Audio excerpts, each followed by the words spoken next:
সম্মানিত দর্শক মণ্ডলী, আমার প্রিয় শ্রোতৃ মণ্ডলী, মাননীয়গণ এবং আমার প্রিয় বিদ্যার্থী মণ্ডলী, ছাত্রছাত্রীরা, আমি আপনাদের সামনে আজকের মহাকবি মাইকেল মধুসূদনের মেঘনাদ বধ কাব্যটি নিয়ে একটু আলোকপাত করব। মাননীয়গণ, প্রিয় ছাত্রছাত্রীরা, আপনারা সকলেই অবগত আছেন 1861 খ্রিস্টাব্দে মহাকবি মাইকেল মধুসূদন দত্ত মেঘনাদ বধ কাব্যটি লেখেন, সম্পূর্ণতা দান করেন। এই সময়টা বড় ক্রান্তিকাল। 1857 খ্রিস্টাব্দে ঘটে গেছে মহাবিদ্রোহ। ইংরেজরা যাকে ক্ষুদ্র থেকে ক্ষুদ্র করে দেখানোর জন্যে সিপাহী বিদ্রোহ রূপে চিহ্নিত করেছেন। ভারতবর্ষের বুকে এমন জাতীয় মহাবিদ্রোহ এই প্রথম ঘটল, যেখানে হিন্দু নয়, মুসলিম নয়, ভারতবাসীর একটা যূথচারী সংঘবদ্ধ ঐক্যমত সংগ্রাম। এই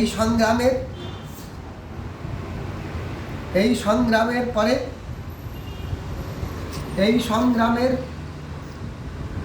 রাস্তা ধরে যদি আমরা এগোতে যাই, আমরা দেখতে পাবো মহাবিদ্রোহ ব্যর্থ হলো, কিন্তু সাহিত্যের বিদ্রোহ স্তব্ধ হলো না।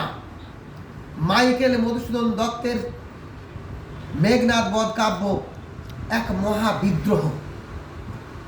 আপনারা যারা যারা যে ধরনের বিশ্লেষণ শুনেছেন, হয়তো আমি একটু আলাদা ধরনের আলোকপাত করবার চেষ্টা করছি।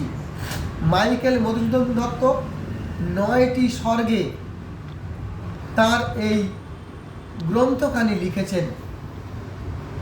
এই গ্রন্থের সূচনা বীরবাহুর মৃত্যু দিয়ে। ইতি শ্রী মেঘনাদ বধ কাব্যের অভিষেক নামক প্রথম স্বর্গ। সেখানে মাইকেল মধুসূদন দত্ত বলছেন, সম্মুখ সমরে পড়ি বীর চূড়ামণি, বীরবাহু জবে গেলা জমপুরে, কোন বীর বরে বরি সেনাপতি পদে। সেই কোন বীরবর মেঘনাদকে বরণ করবার জন্যে, সেনাপতি পদে বরণ করবার জন্যে চেষ্টা করছেন মহাকবি মধুসূদন দত্ত। দ্বিতীয় স্বর্গ অস্ত্র লাভ। স্বর্গ মর্ত পাতাল জুড়ে চক্রান্ত চলছে। যে চক্রান্ত এত বেশি রূপে রয়েছে, যে চক্রান্ত এত ভয়ঙ্কর রূপে রয়েছে যে রাম লক্ষ্মণের পক্ষে সমগ্র বিশ্ব কাজ করে যাচ্ছে। তাদেরকে গোপনে দেবতারা অস্ত্র সাহায্য করছেন, তাদেরকে রাবণের অন্তপুরের খবর দিয়ে দিচ্ছেন, তাদের রক্ষাব্যূহের খবর দিয়ে দিচ্ছেন। তো এখানে অস্ত্র লাভ, দ্বিতীয় স্বর্গের নাম হচ্ছে অস্ত্র লাভ। এখানে লক্ষণ ইন্দ্রজিৎ বধের ষড়যন্ত্রে খানিকটা সফল হয়েছেন। তৃতীয় স্বর্গের নাম সমাগম। সেখানে দেখা যাচ্ছে যে ইংরেজদের মতো 7 সমুদ্র 13 নদীর পার থেকে যেমন করে ইংরেজরা ভারতবর্ষকে আষ্টে পৃষ্ঠে ধরে ফেলেছিল, ঠিক তেমন করে লঙ্কাকে অবরুদ্ধ করেছে রাম লক্ষ্মণ এবং তার সেনানী, বানর সেনানী রাম লক্ষ্মণ হনুমান সুগ্রীব বিভীষণের বানর সেনানী। সেই সমাগমে বীরাঙ্গনা প্রমীলা, ইন্দ্রজিতের স্ত্রী প্রমীলা, তিনি চ্যালেঞ্জ করছেন। রাম বলছেন যে তোর রাম, সীতাপতি রামের সঙ্গে দ্বন্দ্ব যুদ্ধ করতে রাজি আছি। এরকম ক্ষেত্রে শ্রীরামচন্দ্র ভারতীয় সংস্কৃতির উন্নত মনীষার পরিচয় দিয়ে তিনি প্রমীলা সুন্দরীকে ধন্য করলেন এবং তার স্বামীর সন্দর্শনে তাকে যাওয়ার অনুমতি প্রদান করলেন। তারপরে আমরা যাচ্ছি তৃতীয় স্বর্গের পর চতুর্থ স্বর্গ। চতুর্থ স্বর্গে রয়েছে অশোক বন। সেখানে যাচ্ছে লিরিক, রোম্যান্টিক লিরিক লিখবার ক্ষেত্রে অসাধারণ পারঙ্গমতা প্রদর্শন করেছেন মহাকবি মাইকেল মধুসূদন দত্ত। একাকিনী শোকাকুলা অশোক কাননে কাঁদেন রাঘব বাঞ্চা নীরবে আধারে কুটিরে। কি সুন্দর তার বাচন কৌশল।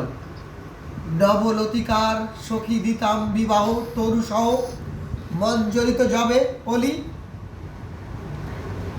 নাতিনি জামাই বলি বলিতাম তারে। এই যে সুন্দর সুন্দর লাইনগুলো আমাদের রাবীন্দ্রিক গীতি কবিতার সৃষ্টির আঁতুর ঘর বলতে পারি। তো পঞ্চম স্বর্গে উদ্যোগ, সেখানে মানে মেঘনাদকে বধ করার জন্যে তাকে কিভাবে হত্যা করা হবে সেই কৌশল রপ্ত করার চেষ্টা হয়েছে। ছলে বলে কলে কৌশলে বিভীষণ, লক্ষণ এবং লক্ষণের সমর্থকরা তারা তাদের গাণিতিক ছক কষে ফেলেছেন, যুদ্ধের রণকৌশলের ছক কষে ফেলেছেন। ষষ্ঠ স্বর্গে বীর ইন্দ্রজিৎ, তাঁর বীরত্ব, তাঁর শ্রেষ্ঠত্ব কিন্তু আর জন্মসূত্রে নয়, পাশ্চাত্যের ভাবনা, কর্মকৌলিন্য এখানে প্রবল হয়ে উঠেছে। বংশকৌলিন্য নয়, কর্মকৌলিন্য এখানে প্রবল হয়েছে। কি সুন্দর ইন্দ্রজিৎকে কত সুন্দর রূপে উপস্থাপন করেছেন মাইকেল, অবাক লাগবে।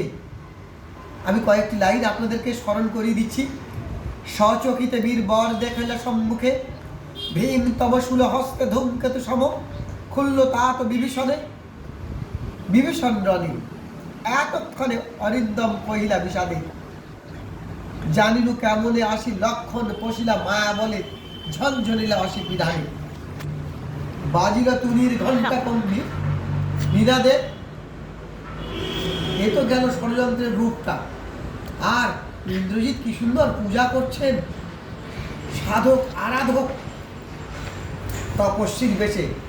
পুত ভিতরসদীপ পুষ্প রাশি রাশি গন্ডারের সিংহে ঘোড়া কষাকষি ঘোড়া হে জাম্বিতম জলে কলুষ রাশি তুমি পাশে হেম ঘণ্টা বাজে উপহার নানা বসেছে রথীন্দ্র একাকী নিমগ্ন তবে চন্দ্রচূড় যেন যোগীন্দ্র কৈলাসগিরি তব উচ্চ চূড়ে। সুন্দর কথাবার্তা, তাকে শিবের সঙ্গে তুলনা করা হয়েছে। এই মহানায়ক যখন বিদায় নিচ্ছেন, ছলে বলে কলে কৌশলে লক্ষণের আঘাতে যখন ইন্দ্রজিৎ ভূপতিত হয়েছেন, তখন মহাকবি মাইকেল বললেন, লঙ্কার পঙ্কজ রবি গেলা অস্তা চলে। সত্যি তো, লঙ্কার রবি আর ভারতের রবি স্বাধীনতার প্রশ্নে যেন অভিন্ন হয়ে যায়। সপ্তম স্বর্গে শক্তি নির্ভেদ, সেখানে তোমর ভোমর মুসল মুদগর পট্টিস নারাজ জাতি সব অস্ত্র আনা হয়েছে। অশ্বপতি বিড়ালক্ষ সকলে এসেছেন।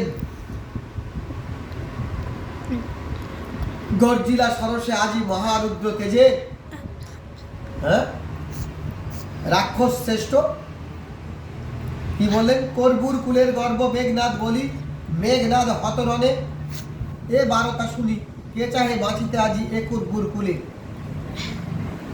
আবার বলছেন, তোমার সঙ্গে আমি পুত্র সম পালিয়াছি। তার একটা সামগ্রিক যুদ্ধ, জাতীয় যুদ্ধের তিনি অবতারণা করেছেন, আংশিকভাবে সফল হয়েছেন। শক্তিশালী নিক্ষিপ্ত করতে পেরেছেন লক্ষণকে। মহারাজ রাবণ পিতৃহৃদয়ের বেদনা এখানে হাহাকার করে উঠেছে।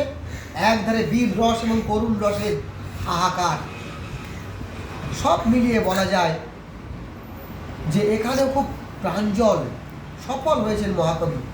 অষ্টম স্বর্গ প্রেতপুরী, সেখানে মায়ার বাঁধনে থাকা, মায়াকে অনুসরণ করে দশরথের কাছে যাচ্ছেন ঔষধ আনয়ন করতে শ্রীরামচন্দ্র, একেবারে যেন নীরব অনুসরণকারী। সেখান থেকে ফিরে এলেন তিনি, কিন্তু লক্ষণ হয়তো বাঁচলেন না লঙ্কার সতী প্রমীলা তার স্বামীর সঙ্গে অনুবরণে গেলেন। সেখানে এই পুত্রবধূ এবং পুত্রকে হারিয়ে রাবণের করবুরকুল এবং লঙ্কাপুরী এবং শ্রীলঙ্কার দেশবাসী সপ্ত দিবানিশি লঙ্কা কাঁদিরা বিষাদে। কি সুন্দর অসাধারণ সৃষ্টি মাইকেল মধুসূদন দত্তের মেঘনাদ বধ কাব্য।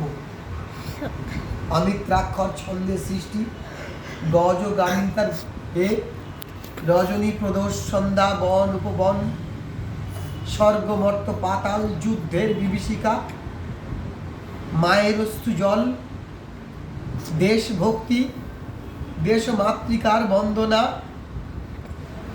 একাকিনী বিরোহিনী নারীর রোম্যান্টিক কবিতার সংলাপ, কি নেই ভারতবর্ষের মহাকাব্যের ইতিহাসে। মাইকেল মধুসূদন এবং মেঘনাদ বধ কাব্য হয়তো আগামী 10,000 বছরেও টিকে থাকবে সম্মানের সঙ্গে বাঙালির হৃদয়ের অমর আসনে। নমস্কার, আপনারা সকলে কুশলে থাকবেন। প্রিয় দর্শক মণ্ডলী, প্রিয় শ্রোতা মণ্ডলী, প্রিয় শুভানুধ্যায়ী মণ্ডলী, মাননীয়গণ, আমার প্রিয় বিদ্যার্থী মণ্ডলী, ছাত্রছাত্রীরা, শুভরাত্রি।